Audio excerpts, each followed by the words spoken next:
Добре дошли в първия епизод на AI подкаста на TBS. Аз съм Калуян Стойчев и днеска ще дискутираме някои от най-важните теми, свързани с света на изкуствения интелект.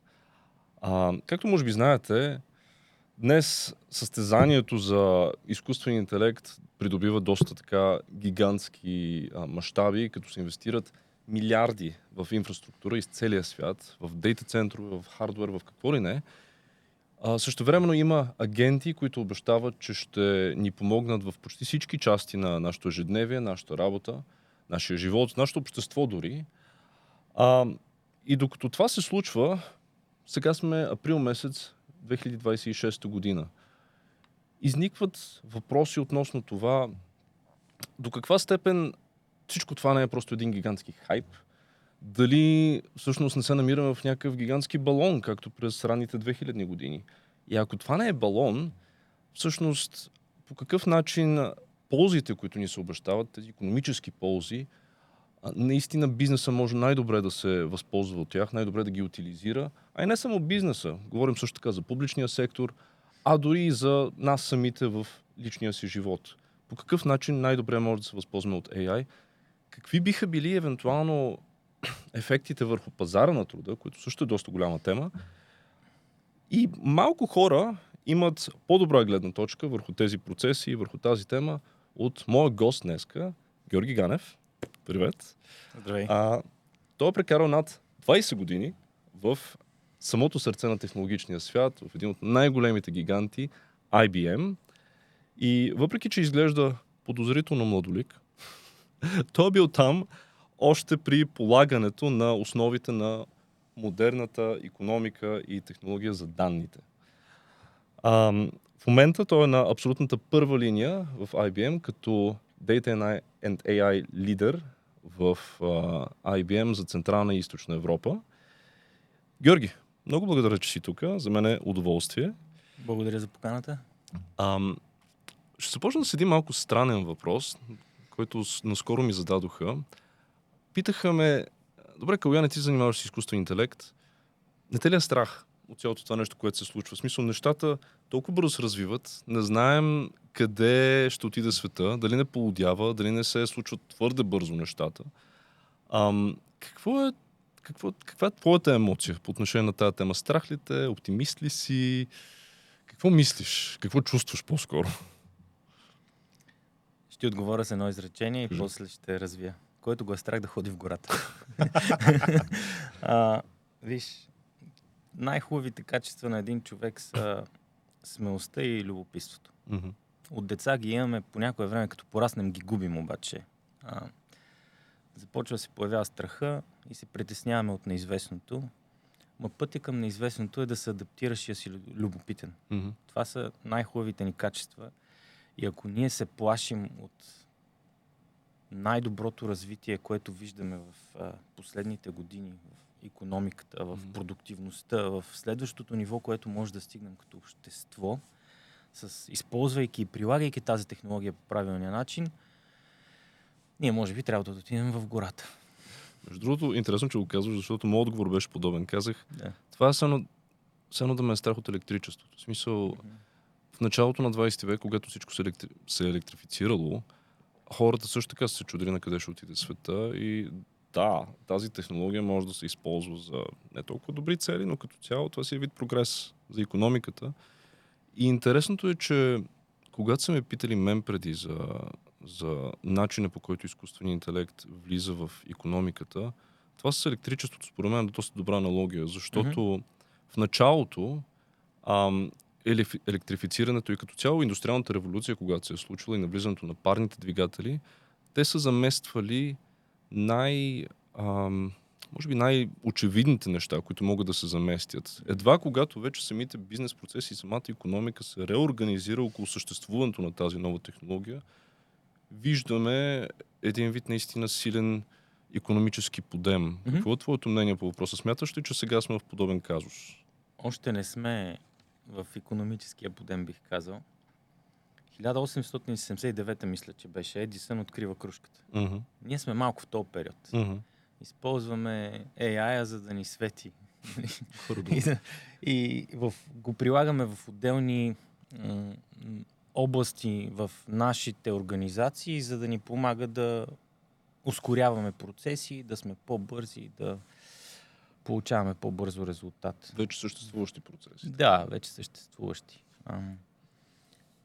Всъщност от 1879 до началото на следващия век, докато не се е измисляна и не се вкарва електричество в поточната линия, добавената стойност на електричеството, понеже ти подхвана тази тема, не се вижда в същия ефект, който ние ще видим AI. Така че ще изминем пътя от крушката до поточната линия, няма да е за 20-30 години, напротив, скоростта в днешно време е доста по-бърза, но ние още не сме в периода на поточната линия и тепърва ще влезем в него.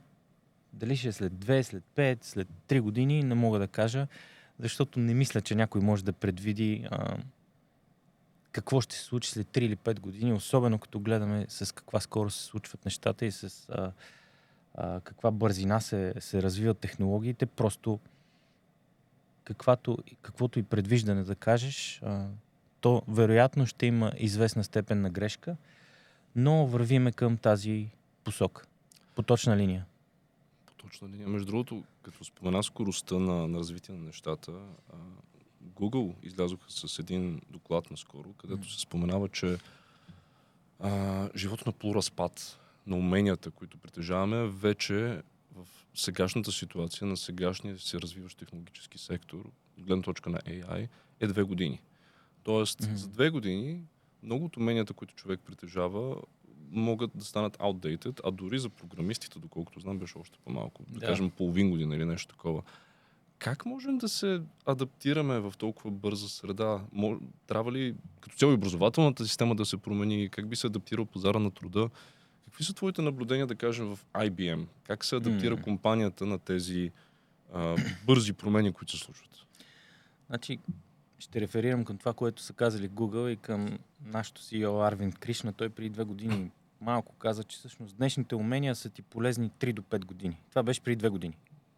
Още по-бързо става вече. За 2 години нещата толкова се развиха, че може би уменията са полезни за 2 до 3 години. Имайки това в предвид, нали, ние трябва да се адаптираме. Това е най-доброто ни качество. Начинът да се адаптираме, който познаваме, е да учим, да използваме и да прилагаме новите неща в ежедневието си, в работата си, за да може да се улесняваме. Хората винаги са вървяли към улеснение. Ние винаги искаме лесното, бързото, вкусното. Ако мога така да го кажа. От зората на аграрната революция. Откакто сме се родили към там, сме се появили на този свят, винаги на там. Да ни е удобно, да ни е лесно и така нататък. Защо да ни е трудно, като може да ни е лесно? Разбира се. AI просто улеснява много от дейностите и това, че нашите умения, които сме натрупали, няма да са толкова отличаващи ни, не значи, че тези умения не могат да се рециклират, използвайки AI, за да станеш ти на следващото ниво. Давам един пример, защото ти ме пита как го правим в IBM. В IBM ние, като може би много други компании,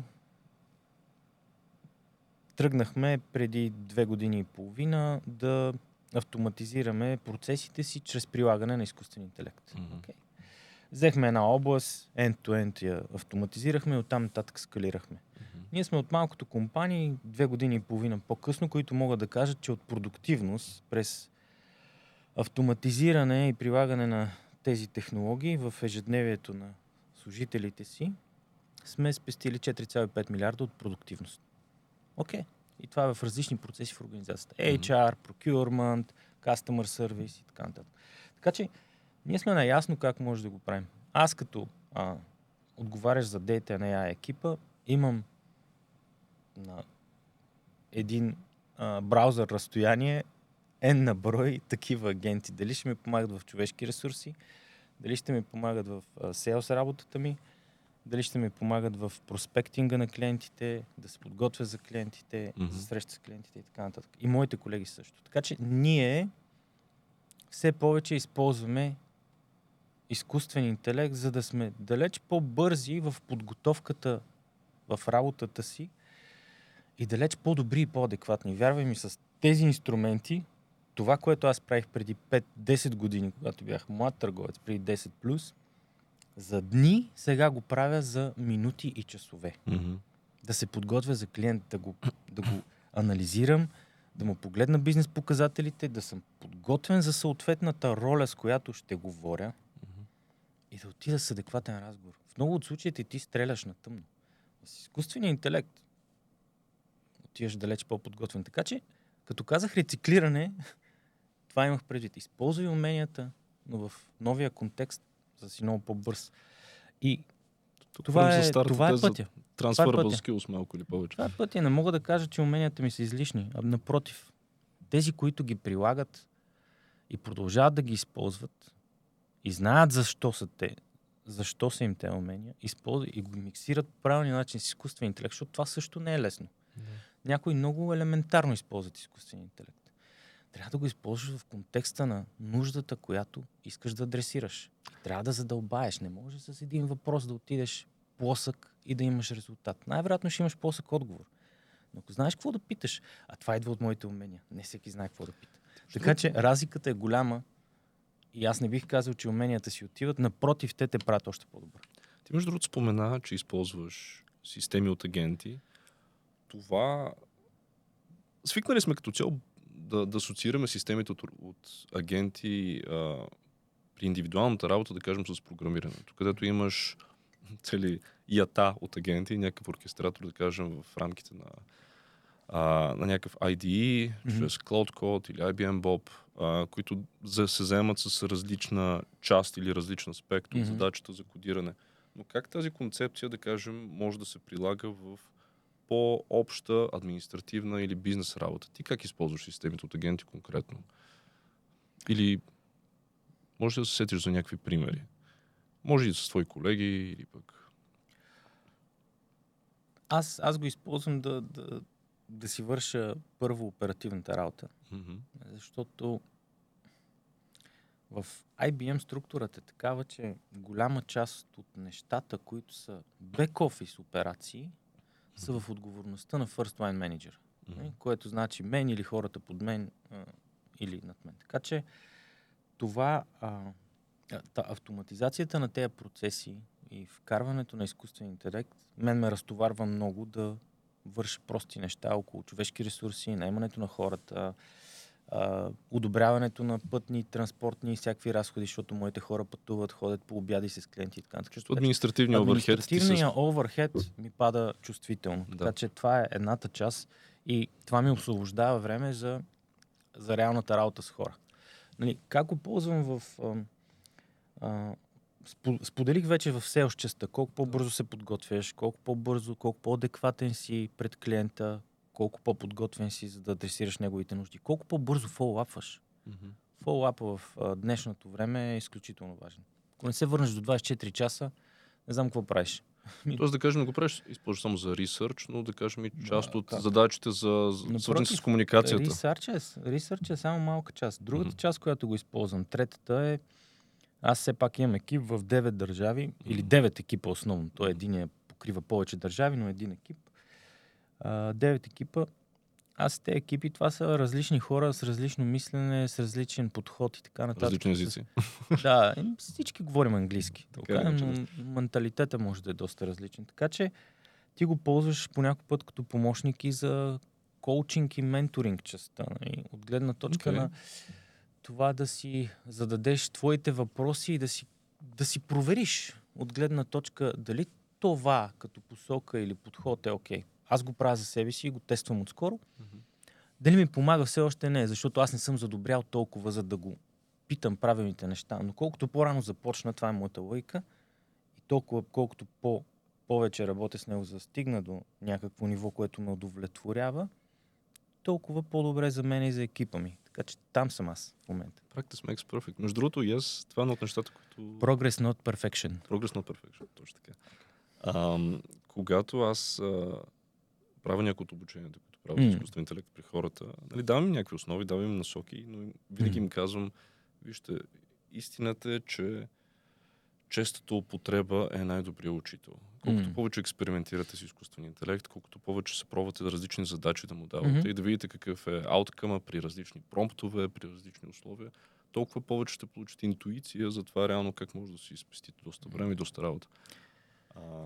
Вчера си избрах колело. Така ли? Изкуствен интелект. Аз между другото, Сега ще го поръчам. напоследък всички рецепти, които правя, включително за печива, си ги генерирам с изкуствен интелект и до сега не е имало лошо попадение. Сигурен съм.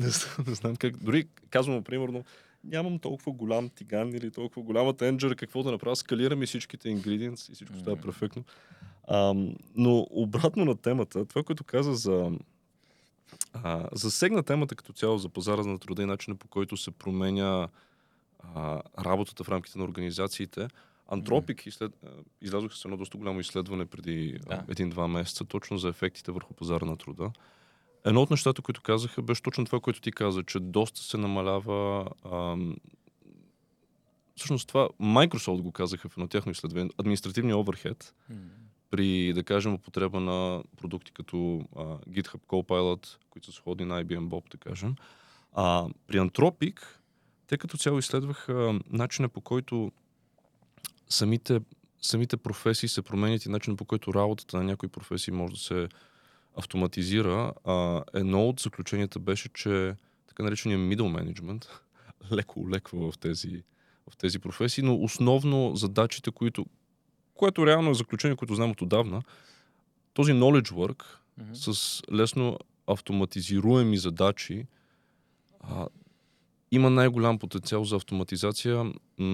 Също така излиза, че много от джуниор хората, тези, които тепърва навлизат за своите кариери, не се очаква вече толкова много да имат технически познания, да кажем, за кодиране или за каквото и да е, но определено се очаква да знаят как да работят с агенти, как да оркестрират агенти, как наистина да имат тези компетентности по AI.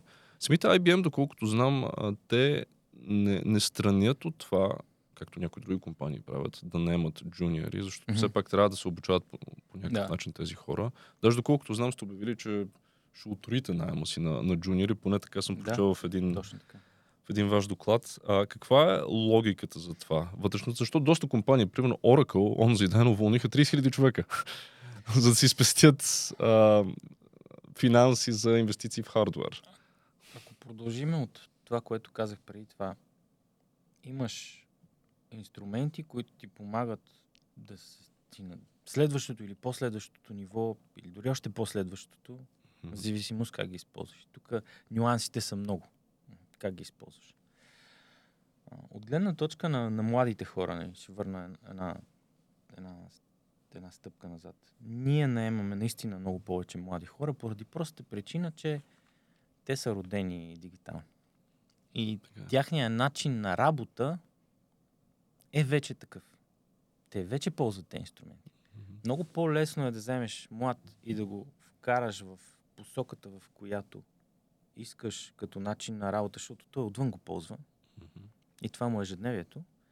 Отколкото, аз виждам при някои колеги от моя екип, ние от година и половина си говориме как всичките агенти са на място. По-миналата седмица бяхме на едно обучение в Румъния с целия български екип и румънския бяхме на едно.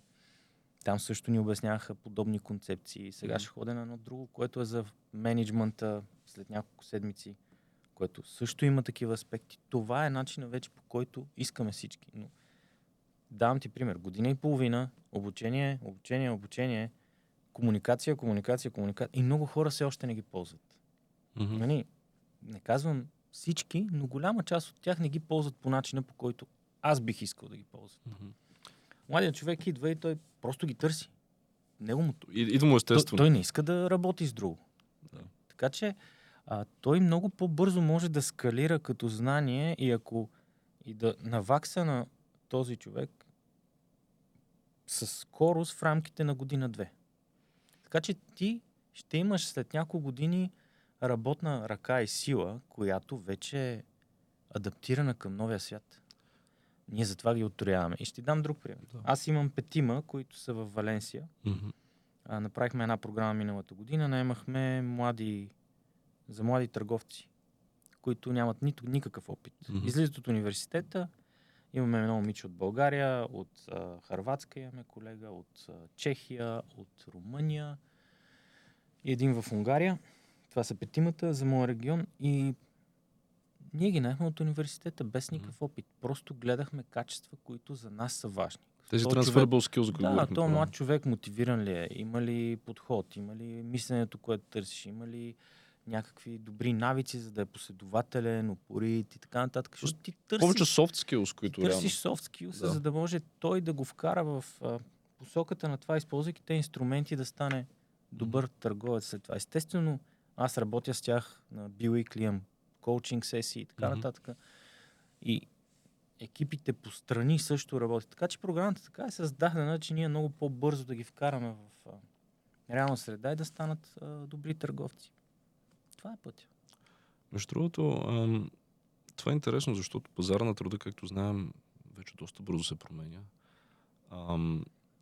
Преди няколко години, мисля, че 2018 година, бях на една научна конференция в Брюксел при JRC, Joint Research Institute на Европейската комисия, където едни учени, преподаватели от London School of Economics представих един много интересен доклад за начина, по който икономиките се развиват в развития свят, да кажем в Европа.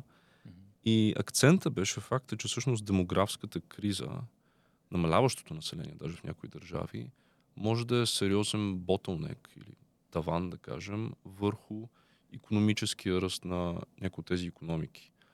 Като тогава, 2018 година, AI беше една доста абстрактна концепция, макар че Google тук му бяха излязли с техния пейпер за трансформерите, но все още не беше приложено никъде като цяло. 22 го видяхме, 23.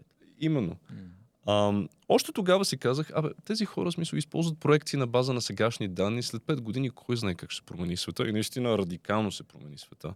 Според тебе, изкуственият интелект може ли да е този инструмент, който малко или повече да компенсира за сегашните демографски процеси, защото, да кажем, в България на мен ми е известно, че много професии, много сектори от бизнеса, много сектори от икономиката вече страдат от липса на кадри. Както ти каза по-рано, младите хора всъщност те имат доста голям буст от изкуствения интелект на своята продуктивност.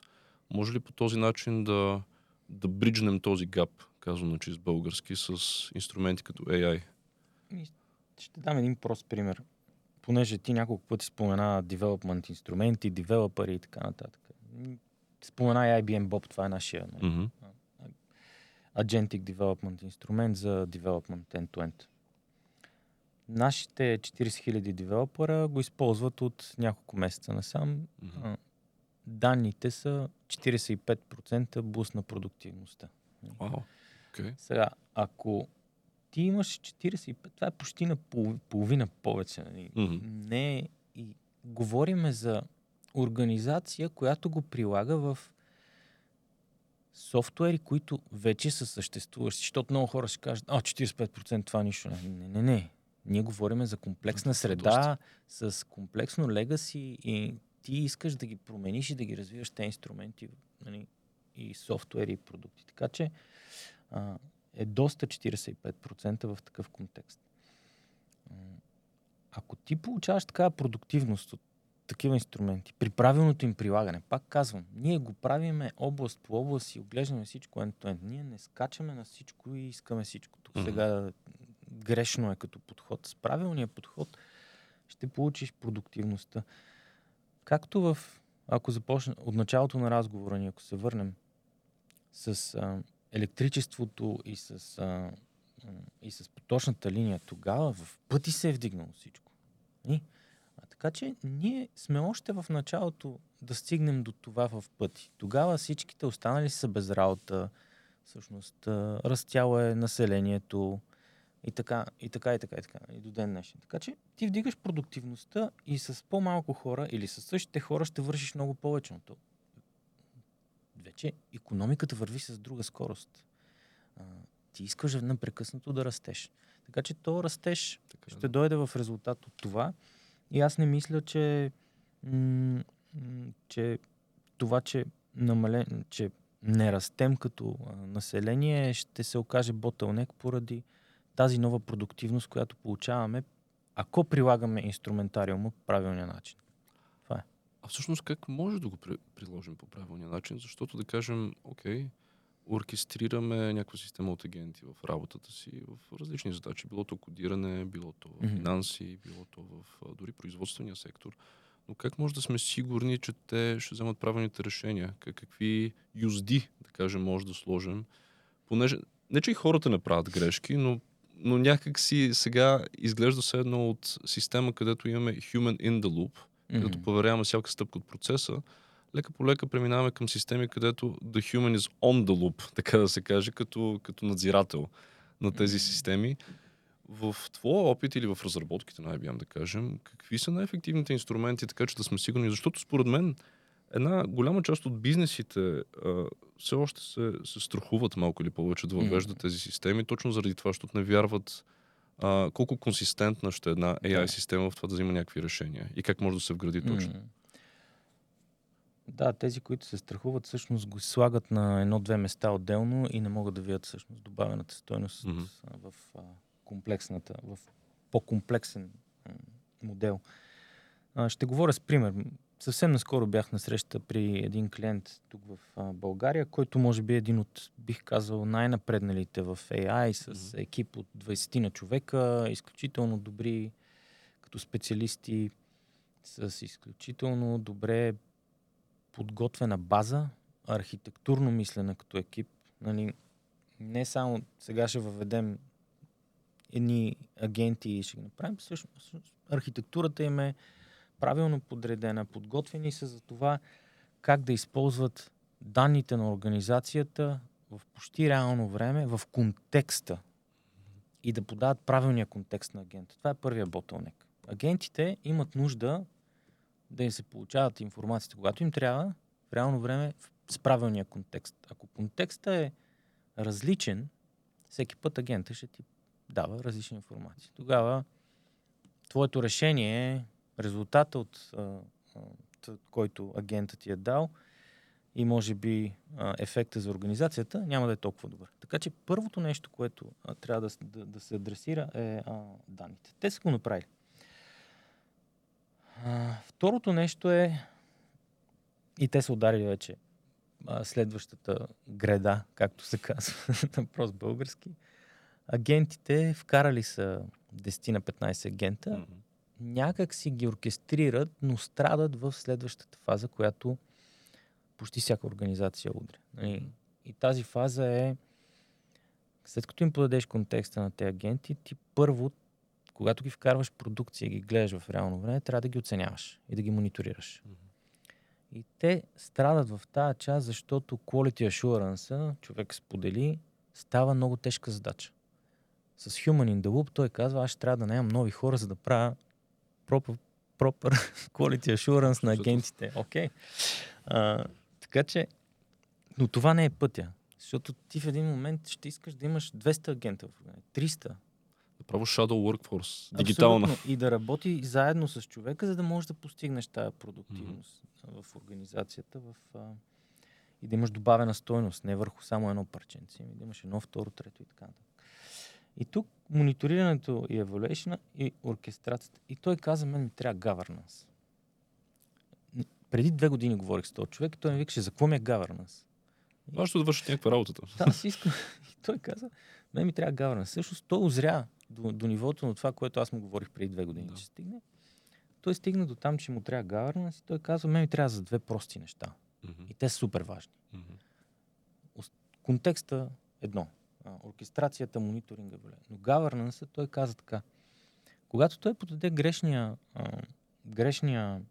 отговор, ние трябва да го знаеме и трябва да можем да оперираме след това този агент да го коригираме.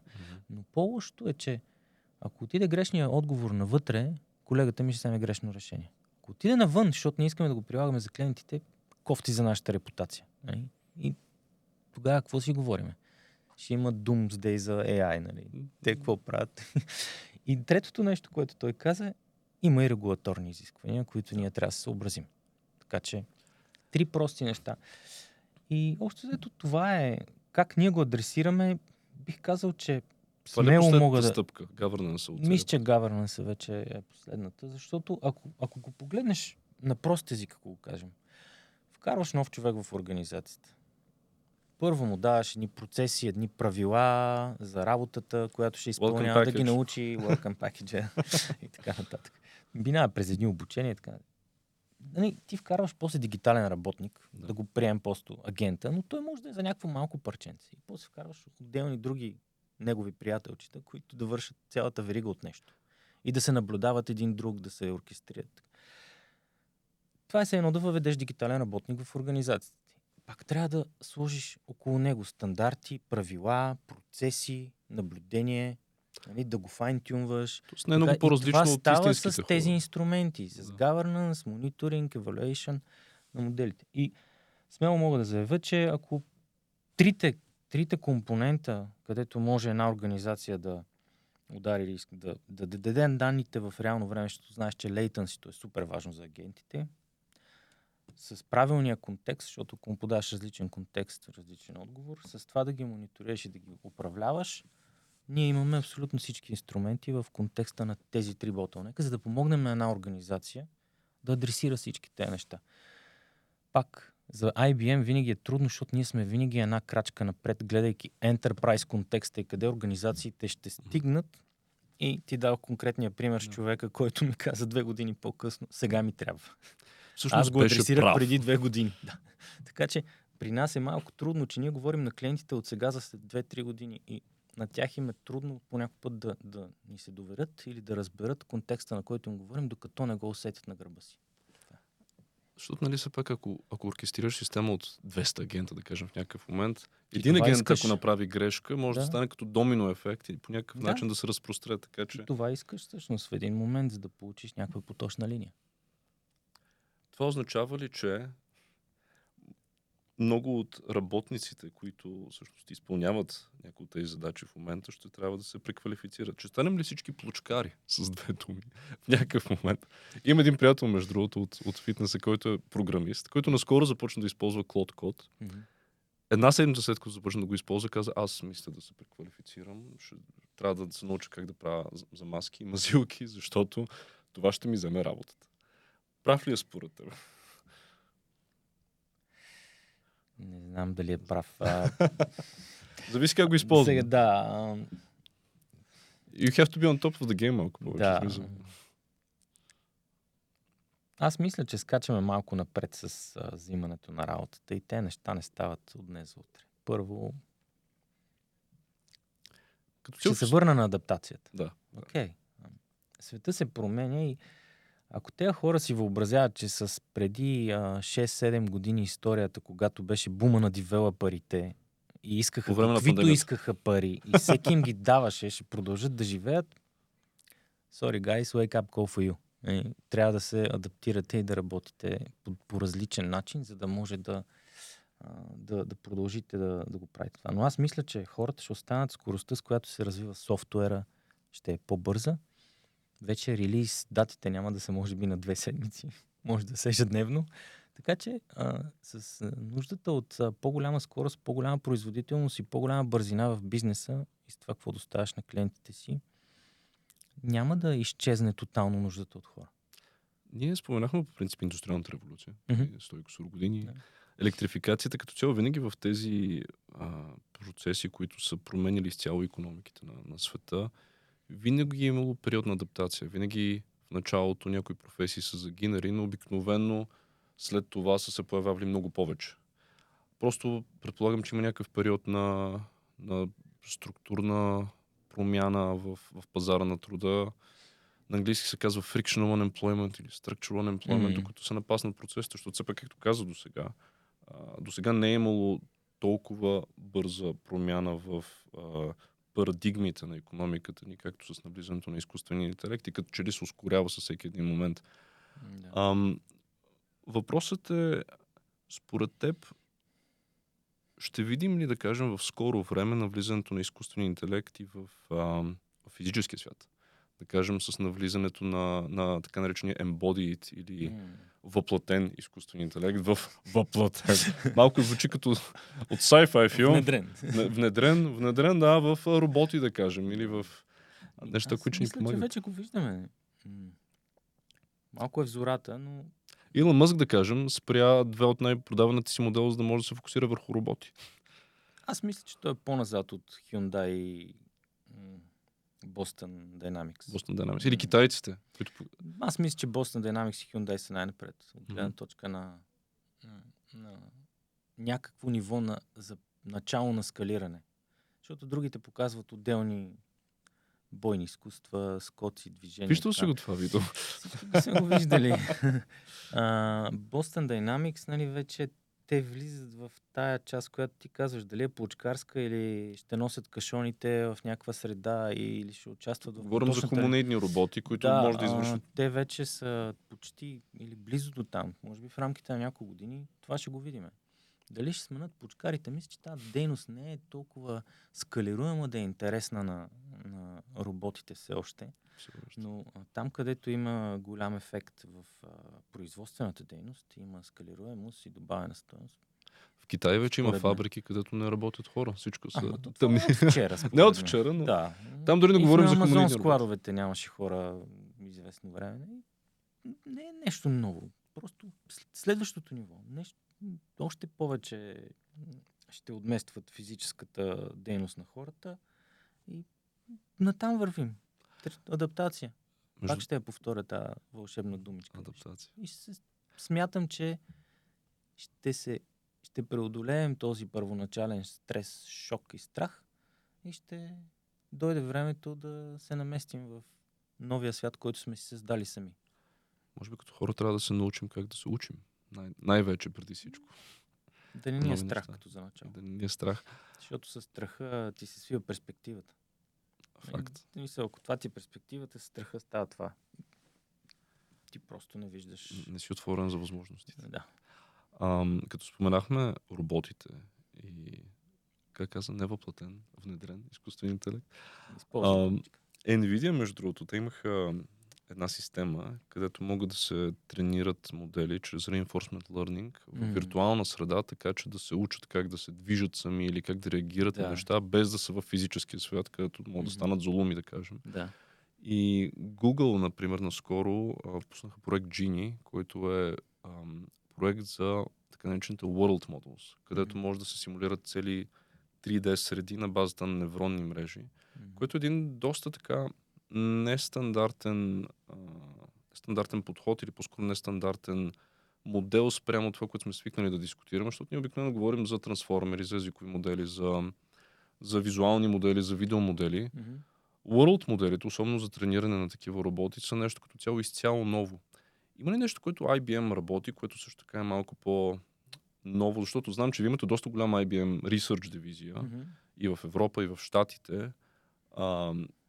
Къде виждате вие да се развиват като цяло бъдещите парадигми на невронните мрежи, на новите модели? Имаш ли някакъв поглед върху неща? Виж, ние няма да изненадам никой, ако кажа, че ние не правим големи модели. Нямаме и намерения, нито по-скоро и възможности да се състезаваме с тези, които вече са толкова напред. Безмислено е. Но Гартнер ни определя като лидер в специализираните модели. Okay. Така че ние винаги сме вярвали, че за да станеш добър в нещо, трябва да има специализация. Нашите модели са малки и са специализирани в определени области. Давам пример с Time Series. Time Series модел е за предвиждане, каквото се сетиш, за скорване на клиенти, за предвиждане, прилага се в логистика, в транспорт, в банков сектор, в области, които са изключително важни във всеки един ден на нашето съществуване. Имаме модели за наблюдение на Земята. За Слънцето, за океана, които сме правили с НАСА, с ЕСА, с различните спейс агенции. И отделно имаме модели, които пък участват в мониторирането на агенти с governance. С модели, които да гледат други модели какво правят. И да. Така че и в девелопмента, съответно, за разработка на софтуер.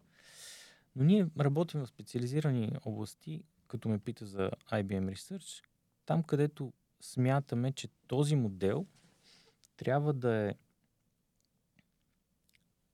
изключително способен в дадена област, трябва да работи на Edge или On-Prem или където и да било, защото в един робот ти не можеш да му сложиш. Връзка с клауда, може да загуби комуникация. Абсолютно. И трябва да му сложиш нещо малко, което да е способно и много лесно да се тренира, да ранва, да е бързо и да е специализирано в тази област. Нали. Така че, когато организациите видят цената, върси скоростта и добавената стойност с един голям модел, по някой път и трябва да се зададат въпроса, това ли е пътя, всичко ли е за голям модел.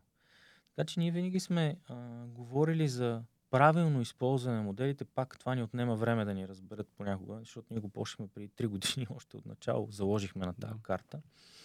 И казахме, света ще бъде микс от малки, големи и средни модели. Ние говорим за различни задачи. За различни задачи, защото ти не можеш да фърляш пари, да гориш долари за големи модели. Anthropic е страхотен модел за девелопмент. Далите за клод. Те са големи и тежки. Но един от най-скъпите. Трилиони параметри. Така. IBM Bob има интелигентен слой вътре и отдолу има няколко модела, един от които той свичва автоматично, между другото. И този интелигентен слой отгоре над моделите също определя за кое query, кой модел да ползва. Дали IBM-ския модел Грани, дали да ползва Anthropic, дали да ползва Mistral или някои от другите модели, които сме сложили отдолу. И според ефективност, перформанс, качество на резултата и цена. Да. И ти дава отговор. И ти търсиш с такива инструменти не само да даваш готин, пълноценен, но ти търсиш и някаква ценова ефективност. Как се конкурираш на пазара, ако нямаш ценова ефективност и гориш долари за всичко, за голям модел? Така че за нас логиката е, че в един хубав момент, като видят цената на иновацията, много организации ще почнат. И виждаме все повече да го оценяват, защото някои искат да ранват някои workload on-prem, други в cloud и така нататък. И ние им даваме тази възможност. Това е в рамките на AI-а. По какво работим? Ние се позиционираме като Hybrid Cloud AI компания и Quantum. Нали, това ни е следващото ниво на развитие. Ние го почнахме 2015-та, имаме си пътна карта, 33-та. Мисля, че може да си виждал някои от новините, но само ще го загатна като парче от нашия пъзел за напред и това е. Между другото, квантовите технологии са супер готини, компютрите като цяло. Наскоро, освен че вие сте един от лидерите в тази сфера, заедно да кажем, имате конкуренция от Google, но да кажем, мисля, че вие усилено работите върху Quantum Error Correction, да кажем, и всякакви такива алгоритми, увеличаване на кюбитите и възможностите като цяло за изчисления с квантовите компютри. Както знаем, едно от преимуществата на квантовите компютри е, че те могат да изследват гигантски брой задачи или проблеми едновременно. Те могат да решават много сложни задачи, като фактуриране на големи прости числа, което означава, че всъщност може и да разбият някакви алгоритми за енкрипция и не само. Биткоина ще стане ефтин. Точно това ще да кажа. Нали? Преди няколко дена излезе точно новината, че нали, аз никога не съм имал твърде много доверие в биткоин по принцип, като икономист. Според мен това беше доста хайп. Но това е проблем. Въпросът е, че ние знаем, че квантовите компютри, една от основната цел е като цяло да се суперчарджат някакви такива процеси, не само за декрипция, а за примерно изследване на нови лекарства, точно това ще я кажа, материали, лекарства. Въпросът е, може ли да комбинираме квантовите компютри с AI технологиите по някакъв начин? Защото AI като цяло разчита на това да може да се правят голям наброй паралелни изчисления, което на теория квантовните компютри горе-долу същото се предполага, че могат да правят. Говорили ли са в рамките на IBM, че тези две технологии могат да се комбинират в някакъв момент? Да. Отговорът е да. Ние винаги сме казвали AI плюс квантум. Не едното или другото.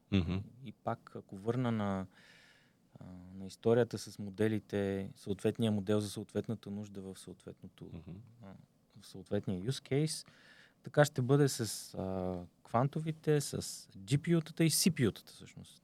Това е архитектурата от CPU през GPU до QPU, което е Quantum Processor Unit. Ние даже наскоро пуснахме референтна архитектура. Тая година трябва да преодолеем, да достигнем Quantum Advantage, като цел 29-30 вече трябва да имаме fully functional quantum компютър, който с минимална грешка, както ти каза, error correction алгоритъма.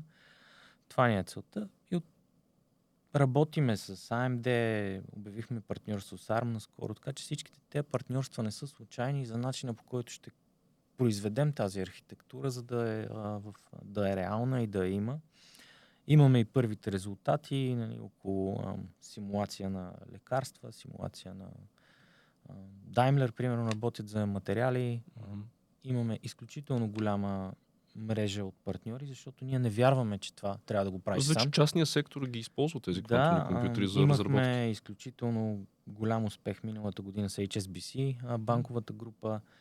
Те си направиха анализ, симулация с квантов компютър на бонд портфолиото, мисля, и получиха подобрение от 30+%, което е огромно нещо. Това е огромно, да. Така че ние сме в зората да се вижда, че тази технология ще има добавена стойност за организациите и вървиме с големи и смели крачки напред. Пътната ни карта е ясна, архитектурата ни е ясна, екипа ни е там, имаме екосистемата от партньори. Не искаме да го правим сами, защото ако искаш да постигнеш наситеност на пазара и успех, имаме големи клиенти, които вече го ползват, споделих някои от тях и работиме по различни use cases в различни индустрии, не само една-две. Имаме 10 индустрии, в които се работи и се ползва активно. Може би знаеш за квантовия дейта център в Германия, който още Меркел подписа. Той беше няколко стотин милиона. Румънците наскоро подписаха, ще имат квантов компютър. Тази година може би ще го инсталират. Кога ще ги настигнем румънците? Аз не знам кога. Около 50 милиона им беше сделката. Преди това бяха в Испания, така че не е далеч. Те годините толкова бързо се търкалят с AI, че квантовите компютри ще дойдат с AI, ще стане още по-интересно, като ги комбинираш. В тази връзка смяташ ли, че в близкото бъдеще всеки един AI дейта център, нека ги наречем така, ще има освен CPU-та и GPU-та, но и QPU-та, квантови компютри? Вероятно, да. Това би било... Да. Това е идеята. Това е идеята. Поне нашата архитектура на там върви. Между другото, аз наскоро прочетох едно изследване, където спореха или по-скоро подадоха някакви доказателства, че дори човешкият мозък до някаква степен играе ролята на квантумен компютър, защото част от процесите на изчисления в рамките на човешкия мозък изглеждат супер паралелни по начин, по който не може да се обясни от самата архитектура на невронните връзки в мозъка. Тоест, това означава ли, че лека по лека се доближаваме до това да симулираме човешкия мозък с AI, невронните мрежи и квантовните компютри? Рано или късно? Вероятно, да. Едно от нещата, които ние вярваме, че стигне дори още по-напред е с квантовите компютри, симулация на природата. Което в момента не може да се случи дори с настоящите алгоритми и настоящите технологии. На климатични системи, примерно, на всякакви такива неща. Симулацията на природата винаги е била много комплексна задача, която не може да се случи с технологии. Така че с квантовите компютри и с алгоритмите, които се разработват, защото ние се фокусираме много върху алгоритмите. Това базата е много като важно. цяло. Абсолютно. Ти имаш нужда от алгоритми, които да могат да ти осигурят тази релация и комбинация между квантов, AI и CPU, за да можеш да правиш и да симулираш тези процеси. Така че дали човешкия мозък, по-скоро смятам, че ще е много по-лесно да го разбереш. Да, и ще сме поне няколко крачки по-наблизо при комбинацията на тези технологии и при решаването на доста по-комплексни задачи. Тук ще направя една референция към поп-културата.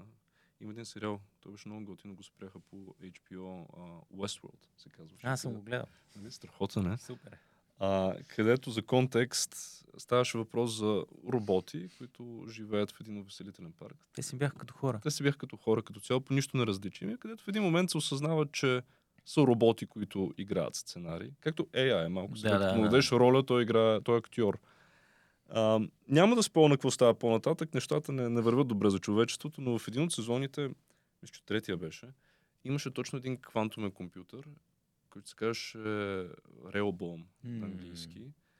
И тогава ми беше толкова далечна тази концепция, че наистина това може да се случи. Но идеята беше, че този квантови компютър симулираше целия свят. Той симулираше всички човешки интеракции, симулираше стоковите борси, симулираше на много малко ниво, на нивото на индивида, всичко, което се случва и прави проекция за бъдещето. И компанията, която го държеше, като цяло си избираше версията на реалността, на бъдещето, което иска да се случи. Да.